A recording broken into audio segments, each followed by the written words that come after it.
Gotta get Steve up here. I got him. All right, There it got you is. now. There he Hey, is. What do you got tonight?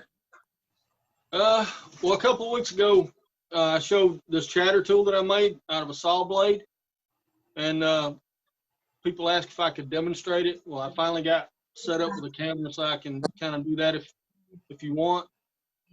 But all I did with this blade was I cut the first few teeth off because I didn't really feel like cutting the rest of them off, and I rounded over the tip, and then I sharpened it just like a round nose scraper, and that's all I did. But I'll show you how it works. I showed this a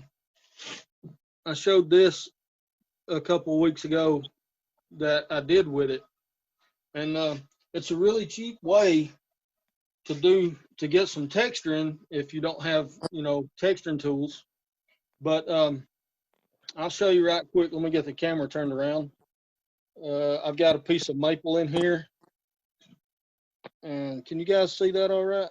Yes, sir, Yeah. we do. Okay. Now the biggest thing here is these textures they're not repeatable.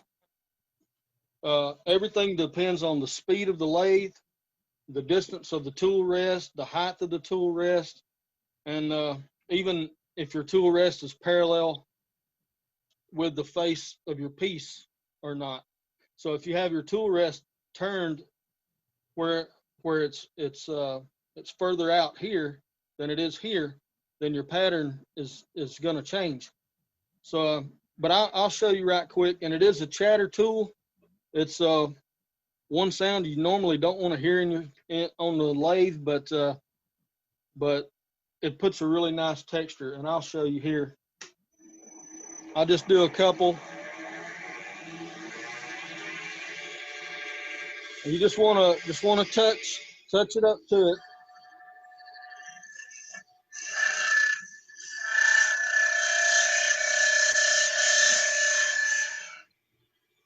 Okay, so I'll do that, and I'll even change the speed a little.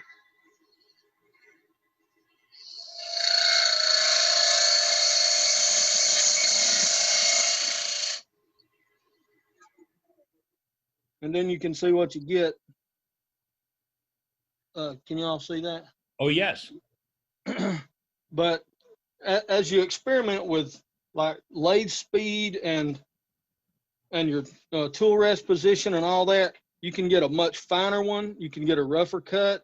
You can do like little spirals and things like I did on that top.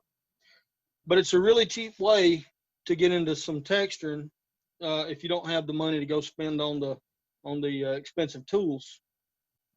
That's great, Steve. That's Yeah, great. nice. So is that working because that blade is flexing, or how's it Yeah. even making that pattern? Yeah, it's creating chatter, just like if you drug your gouge across here in like a pull cut or a shear scrape, and you get that chatter. If you notice, it always leaves like a spiral. This is doing the same thing, but it's a scraper that just flexes, and it just chatters, and that's all it does.